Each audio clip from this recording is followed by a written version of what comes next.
जय श्री राम दोस्तों, आप देख रहे हैं YouTube चैनल ज्ञान स्टार प्लस। तो दोस्तों, आप सभी का हार्दिक स्वागत और अभिनंदन। दोस्तों, आज हम आपको बताने जा रहे हैं कि एक स्त्री अपने पति से कब तक प्रेम करती है, कब तक प्यार करती है। देखिए दोस्तों, बड़ा अच्छा सुंदर सा प्रश्न है श्रीमान मिडन का, और हमें समझाते समझाते मिडन बुढ़े हो चुके, लेकिन हम नहीं समझ पाए। दोस्तों, चैनल को सब्सक्राइब कर दो। एक स्त्री कब तक अपने पति से प्यार करती है, क्या होता है। दोस्तों, आप सभी ने नाम सुना होगा महाराज शांतनु का। महाराज शांतनु चक्रवर्ती सम्राट हस्तिनापुर के राजा थे, और इतने बड़े राजा, महान राजा शांतनु, जो कि कुरु वंश की नींव भी कहलाते थे।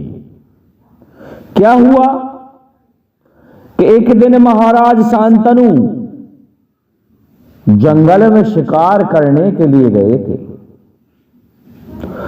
और अपने घोड़े पर सवार थे। तो उन्हें जब शिकार नहीं मिला तो गंगा जी के घाट तक पहुंच गए, किनारे तक पहुंच गए। और जब गंगा जी के किनारे पर पहुंच गए तो उन्होंने क्या देखा कि बहुत ही सुंदर औरत, देखने में बड़ी सुंदर औरत गंगा जी के किनारे पर खड़ी हुई है। अब राजा की नजर जैसे ही उस औरत पर गई तो राजा मन में अब लड्डू फोड़ने लगा, सोचने लगा कि ये औरत और यहां कैसे, चलो इनके पास चलते हैं। दोस्तों, वह औरत कोई और नहीं थी, ये स्वयं मां गंगा थी, क्योंकि ये इनके पूर्व जन्म का संस्कार था कि ये गंगा स्वयं महाराज शांतनु की पत्नी बनेगी, क्योंकि पूर्व जन्म में महाराज शांतनु एक श्यार थे, श्रृगाल थे। तो उस समय ये गंगा से कहा करते थे कि गंगा तुम मेरी पत्नी बन जा। तो उस समय का दिया हुआ वचन था ये गंगा माता का। इस कारण से मां गंगा एक सुंदर युवती का रूप धारण करके किनारे पर खड़ी थी कि महाराज शांतनु आ पहुंचे। महाराज शांतनु कहने लगते हैं कि तुम कौन हो, कहां की राजकुमारी हो, इतनी सुंदर हो कि देखने में चांद भी शर्मा जाए। इतनी सुंदर औरत को मुझे तुम बहुत सुंदर और प्रिय लग रही हो, मुझे तुम अभी कुमारी दिख रही हो, बताओ तुम कौन हो। और मेरा मन करता है कि मैं तुमसे विवाह कर लूं।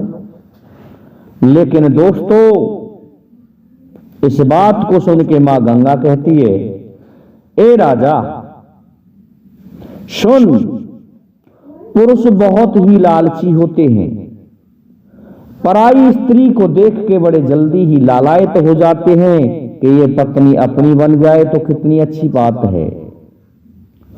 तुम्हें ये पता नहीं राजा, घोड़ी और लुगाई ये दूसरे के घर पर ही अच्छी लगती हैं।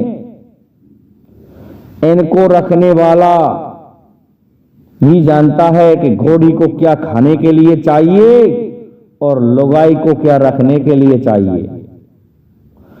नहीं समझ पाओगे राजा तुम मेरी बात, क्योंकि घोड़ी दूसरे के दरवाजे पर बंधी कितनी सुंदर लग रही होती है, ये पता नहीं होता कि वह कितना माल खा जाती है।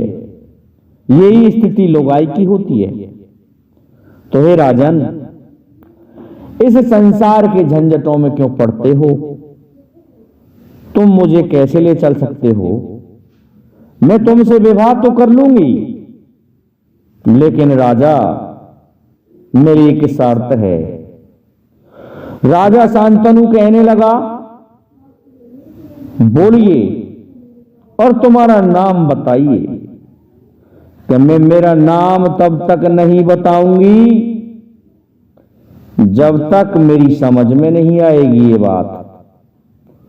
दूसरी बात ये सुन ले राजा, मैं तुम्हारे महलों में रानी बन के तो चल रही हूं, परंतु उस दिन तक ही चलूंगी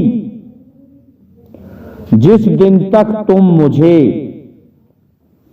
रोकोगे नहीं।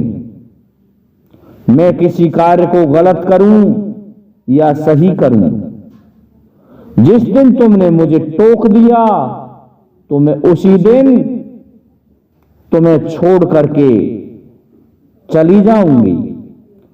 राजा कहने लगा, भला इतनी सुंदर औरत को मैं क्यों टोकूंगा, क्यों रोकूंगा? मेरी तरफ से स्वच्छंद रहना और मेरे महलों में बड़े आराम से निवास करना। दोस्तों, राजा ने जब ये वचन दे दिया तो प्रसन्न हो जाती है माता गंगा, और गंगा कहती है, ठीक है, चलो हम यहीं वरमाला डाल लेते हैं। दोस्तों, एक दूसरे को जयमाला पहना दी गई और पति पत्नी बन गए महाराज शांतनु और गंगा। महाराज रथ में बिठा के, घोड़े पे बिठा के गंगा को ले आते हैं।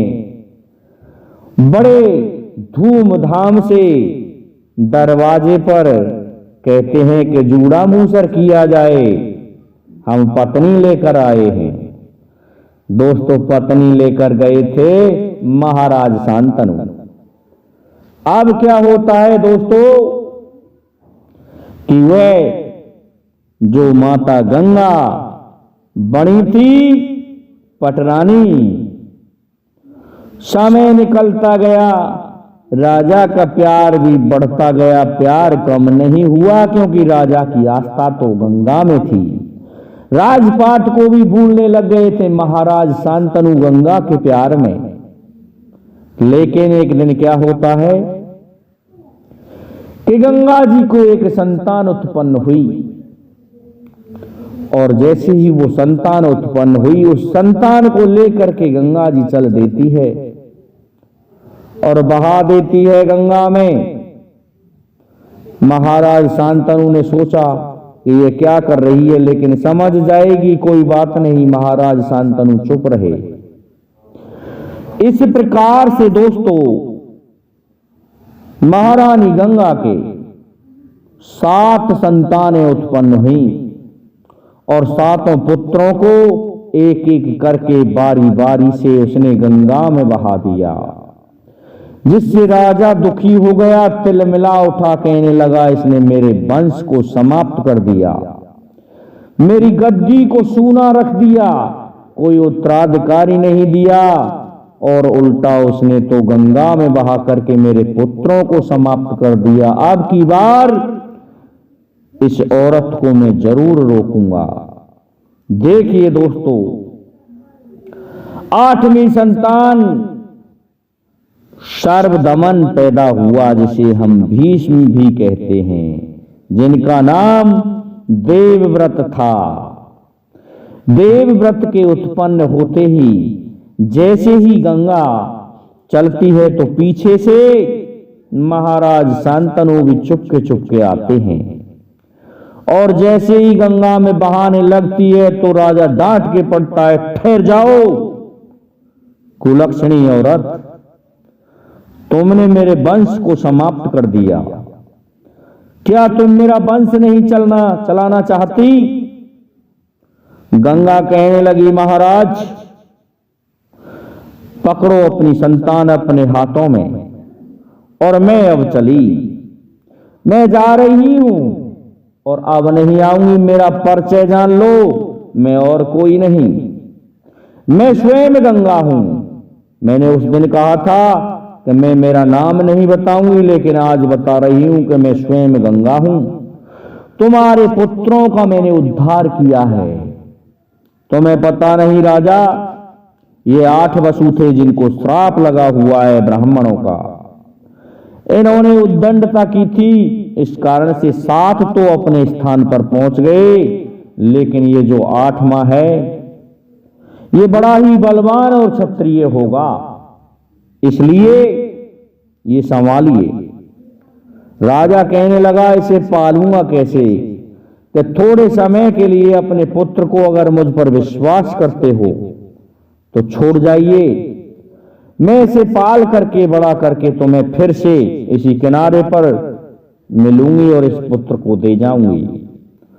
तो दोस्तों, गंगा ने उस पुत्र को ले लिया और गंगा में विलीन हो गई।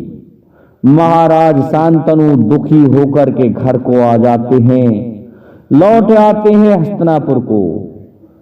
तो देखिए दोस्तों, कुछ समय पश्चात होता क्या है, जब वह बालक 8 वर्ष का हो गया तो एक दिन गंगा फिर से प्रकट होती है और महाराज शांतनु को, भीष्म को थमाते हुए कहती है कि लो महाराज, अपनी धरोहर संभालिए और अब मैं चलती हूं, क्योंकि तुमने अपना वचन पूरा नहीं किया है। तो दोस्तों, एक पत्नी अपने पति को तब तक ही प्यार करती है जब तक वह उसे टोकता नहीं है। जब तक वह धनवान है तब तक तो औरत अपने पति का बहुत गजब से साथ देती है, लेकिन रोकने टोकने लग गया तो समझ ले उसके लिए आपत्ति आ गई। कहा भी गया है कि जब तक मर्द कमा के लावे, बैर 100 हुक्म बजावे। दोस्तों, ये भी बात पक्की है। रोकने टोकने के अलावा जब तक एक पति चाहे भले ही वृद्ध हो गया है लेकिन कमा के ला रहा है तो औरत खूब हुक्म बजाएगी, लेकिन जैसे ही वह पति वृद्ध हो गया, संतान कमाने वाली हो गई, संतान की चलने लग गई, तो बुढ़िया बुड्ढे को घर के दरवाजे से पहले ही टोक देती है, तुझे शर्म नहीं आती? अंदर बहू बहुटिया छोरी छाप रही हैं, कहां जाता है? यहीं बैठ जा इस कमरा पर, पौरी पर यहीं मर ले। इस तरह के शब्द होते हैं एक औरत के। दोस्तों, यही तो महाराज शांतनु के साथ हुआ। महाराज शांतनु यदि गंगा मां को नहीं टोकते तो निश्चित है गंगा जी रहती। तो दोस्तों, आपको कैसा लगा हमारा वीडियो? कमेंट करके जरूर बताइए।